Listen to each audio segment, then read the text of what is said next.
Rally की। मायावती ने आज रैली की और लखीमपुर में उन्होंने बड़ा ऐलान किया। उन्होंने गरीब सवर्णों और मुसलमानों को आरक्षण देने की बात कही। उन्होंने कहा कि उन्हें इस बात में कोई ऐतराज नहीं है। लगातार रैलियां हो रही हैं। इधर अखिलेश यादव और राहुल गांधी साथ साथ रैलियां कर रहे हैं, तो विजय शंखनाद रैली लगातार जारी है प्रधानमंत्री मोदी की। और आज इसी सिलसिले में वो बिजनौर पहुंचे थे, जहां पर एक बार फिर उन्होंने सपा और कांग्रेस गठबंधन पर निशाना साधा। 7 चरणों में मतदान होने हैं यूपी में। पहला चरण कल है, जिसमें पश्चिमी यूपी की तमाम सीटें हैं जहां मतदान होना है। लेकिन अब जो तैयारियां हैं और चुनाव प्रचार है वो दूसरे जिलों तक पहुंच चुका है।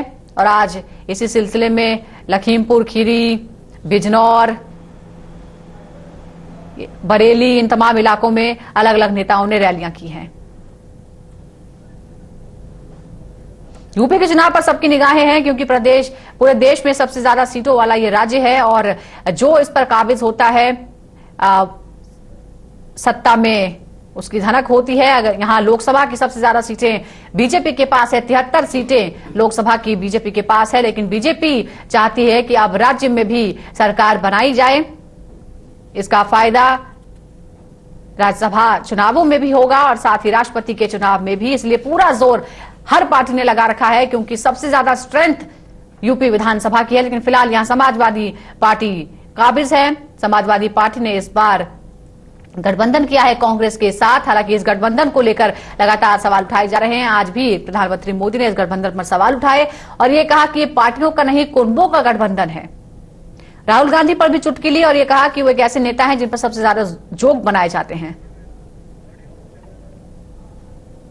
सीएम अखिलेश ने रैली में अपनी सरकार की उपलब्धियां गिनाई, महिलाओं की सुरक्षा हो या फिर यूपी डायल 100 की। उन्होंने कहा कि समाजवादी सरकार ने सुरक्षा में इजाफा किया, तो पीएम बोले कि अखिलेश की सरकार महिलाओं का भला नहीं करती। जो पिछले दिनों में काम हुए हैं, पिछले वर्षों में जो समाजवादियों ने काम किए हैं, उन तमाम कामों पर लोगों को भरोसा है। अगर कोई तकलीफ, बीमारी में, परेशानी में अगर फोन मिलाता है तो कम से कम समाजवादी एम्बुलेंस और 102 एम्बुलेंस उनके घर और उनकी मदद करने का काम करता है। और तो कहते हैं बीजेपी वालों बताओ तुम्हारी कोई एम्बुलेंस वो है कि नहीं है, बताओ। हम लोगों ने तो एम्बुलेंस दे दी, पुलिस को भी गाड़ी दे दी 100 नंबर वाली, और भी व्यवस्था और सुधारनी है। उत्तर प्रदेश की सरकार मां बेटियों की रक्षा करने वाली है, नौजवानों का भविष्य बनाने वाली है, किसानों का भाग्य सुरक्षित करने वाली है। जो सरकार ईमानदार का भला न कर पाए, सज्जनों का भला न कर पाए, दुखी, पीड़ित, शोषित, वंचित उनका कल्याण न कर पाए, क्या ऐसी सरकार की जरूरत है? यूपी चुनाव के लिए सपा और कांग्रेस के गठबंधन पर निशाना साधते हुए प्रधानमंत्री मोदी ने कहा कि जो पार्टियां कल तक तू तो मैं करती थीं, आज बीजेपी की लहर को देखकर एक हो चुकी हैं। तो अखिलेश ने कहा कि कांग्रेस से गठबंधन करके सपा को मजबूती मिली है। हम तो समाजवादियों को जानते हैं। ये समाजवादी लोग जब जोश और उत्साह में रहते हैं तो हैंडल छोड़ करके साइकिल भी चला देते हैं। और अब तो कांग्रेस पार्टी का भी हाथ हैंडल पे आ गया। अब बताइए साइकिल की रफ्तार कितनी होगी? लोग कभी कभी कहते हैं, आरोप लगाते थे कि आपने बहुत सीटें दे दी कांग्रेस को। हमने कहा कांग्रेस पार्टी उसने सीटें देनी कि जब बड़ा दिन होता है तभी मजबूत दोस्ती चलती है। और अगर कंफ्यूज किसी से दोस्ती कर लोगे तो बहुत दिन दोस्ती नहीं चलने वाली कंफ्यूज के साथ। 27 साल उत्तर प्रदेश, बिहार तू मैं करते थे, लेकिन जब उन्होंने देखा कि चारों तरफ कमल दिखाई दे रहा है तो फिर निकल पड़े, आग गले लग गया।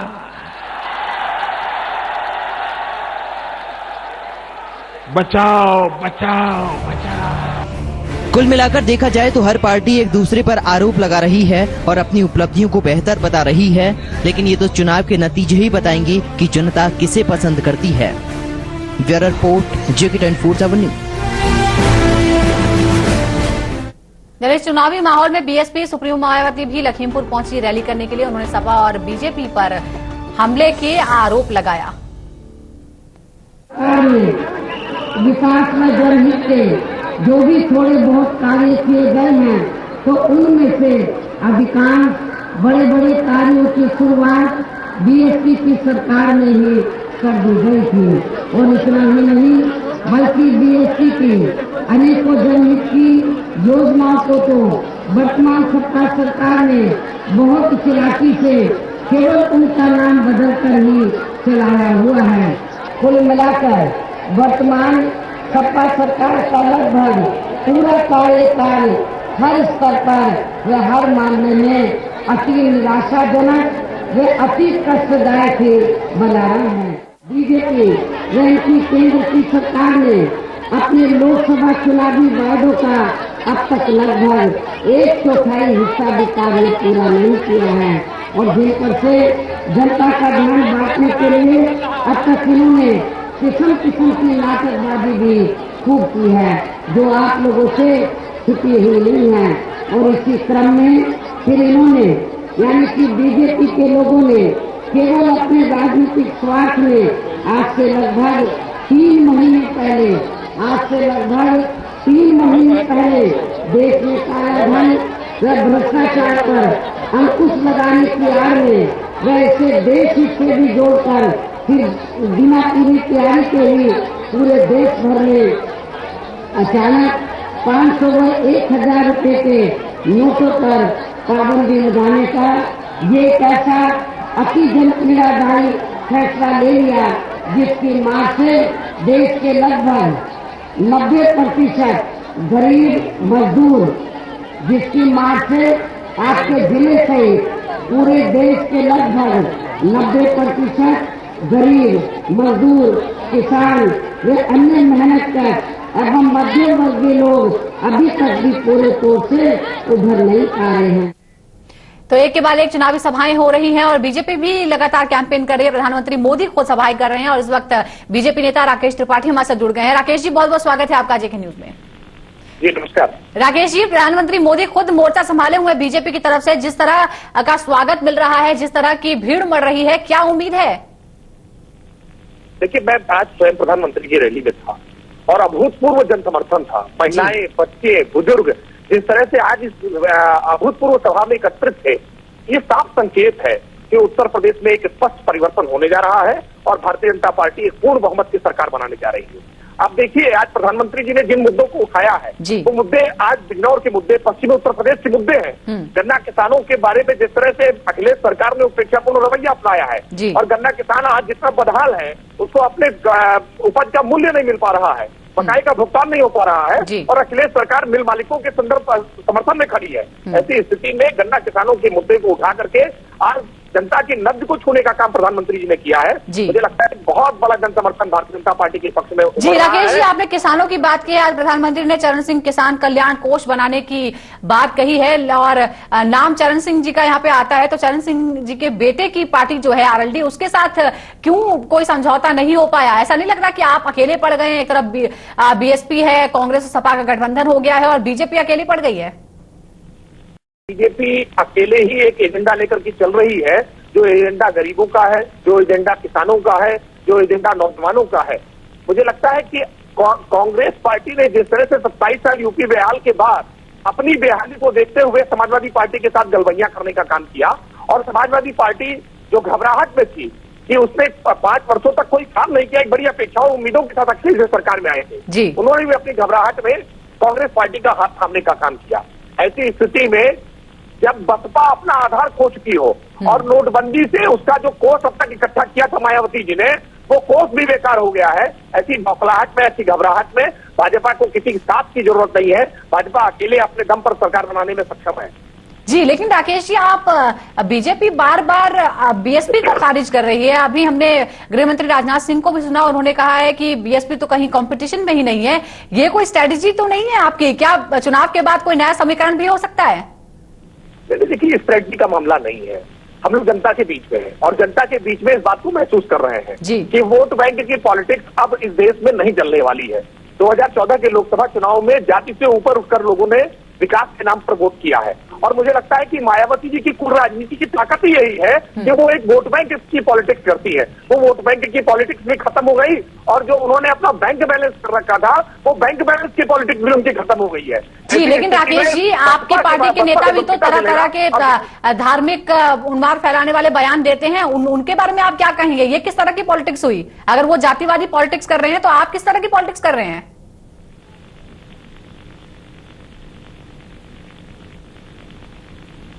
जी राकेश जी, आप तक मेरी आवाज पहुंच रही है? लगता है संपर्क टूट गया है। बीजेपी नेता राकेश त्रिपाठी हमारे साथ जुड़े और बीजेपी अपने कैंपेन से खुश है, जिस तरह की भीड़ उनकी सभाओं में जुट रही है। दूसरों पर आरोप भी लग रहा है कि अब इस बार यूपी की जनता वोट बैंक की जो राजनीति है उसे खत्म करके मानेगी। और समाजवादी पार्टी नेता मदन मोहन शर्मा जी इस वक्त हमारे साथ हैं। बहुत बहुत स्वागत है आपका मदन मोहन जी। नमस्कार मदन मोहन जी, क्या उम्मीदें हैं? क्योंकि अभी हमने बीजेपी नेता से भी बात की और उनका कहना है कि बीजेपी अकेले ही भारी पड़ेगी सपा और कांग्रेस के गठबंधन पर। माननीय अखिलेश यादव जी और गठबंधन जो माननीय अखिलेश यादव जी ने किया, उसकी सरकार उत्तर प्रदेश में बनेगी। जो विकास कार्य हुए उसे देखते हुए जनता में जो रुझान है, प्रथम चरण के मतदान में हम लोगों को भारी सफलता मिलेगी और उत्तर प्रदेश में समाजवादी पार्टी की सरकार बनने जा रही है। लेकिन सरकार किस तरह से बनेगी? क्योंकि बार बार ये आरोप लग रहे हैं कि आपने ये जो है मजबूरी का गठबंधन बनाया है राहुल गांधी को लेकर। बार बार आज भी प्रधानमंत्री ने ये कहा है कि राहुल गांधी बहुत ही कमजोर राजनेता की उनकी छवि है, लेकिन समाजवादी पार्टी ने उनसे गठजोड़ किया है, तो समाजवादी पार्टी को नुकसान हो सकता है। युवाओं का गठबंधन है, इसमें युवाओं को प्रोत्साहन के लिए हम लोगों ने जो समाजवादी पार्टी ने गठबंधन किया, माननीय अखिलेश जी के नेतृत्व में जो उत्तर प्रदेश की सरकार है वो चुनाव लड़ा जा रहा है और आने वाले लोकसभा चुनाव में भी गठबंधन में चुनाव लड़ा जाएगा, जिससे कि जो बौखला गए भारतीय जनता पार्टी के लोग उसी से भ्रमित और की बातें फैला रहे हैं। जी, आरोप ये भी लग रहा है कि सबसे ज्यादा जो समस्या है वो यूपी में क्राइम लॉ एंड ऑर्डर की है और उसको 5 साल में अखिलेश यादव ठीक नहीं कर पाए। अगर लॉ एंड ऑर्डर की बात करें तो उत्तर प्रदेश सरकार ने डायल 100, 1090 और एम्बुलेंस सेवा ऐसी सेवाएं चलाई हैं और क्राइम उत्तर प्रदेश में घटा है, ना कि बढ़ा है। लेकिन आज मुलायम सिंह यादव के रेप वाले बयान को लेकर भी प्रधानमंत्री ने बयान दिया है। ऐसा कुछ नहीं है। समाजवादी पार्टी उत्तर प्रदेश में सरकार बनाने जा रही है, उसकी बौखलाहट में उल्टे सीधे बयान विपक्षी लोग कर रहे हैं, उसका कोई फर्क नहीं पड़ेगा। जनता समझदार है और विकास पुरुष माननीय अखिलेश यादव जी को मुख्यमंत्री के रूप में। मदन मोहन जी, आप हमारे साथ बने रहिए। बीजेपी नेता राकेश त्रिपाठी हमारे साथ फिर जुड़ गए हैं। राकेश जी, आपके हिसाब से क्या लॉ एंड ऑर्डर यूपी की जनता के लिए इस चुनाव में सबसे बड़ा मुद्दा रहेगा? जिस तरह से आपकी पार्टी लगातार ये सवाल उठाती रही है, लेकिन हमारे साथ एसपी के नेता भी, उनका कहना है कि ये मुद्दा चलने नहीं वाला। देखिए, 2007 में जब मुलायम सिंह जी की सरकार गई थी उस समय ये लगातार कह रहे थे कि उत्तर प्रदेश में जुर्म नहीं है और ये कहने के लिए इन्होंने बॉलीवुड से अमिताभ बच्चन जी को भी बुलाया था कि उनकी अपील का असर पड़ेगा, यूपी में दम है क्योंकि जुर्म यहाँ कम है, एक नारा लेकर के आए थे, लेकिन उत्तर प्रदेश से खारिज कर दिया।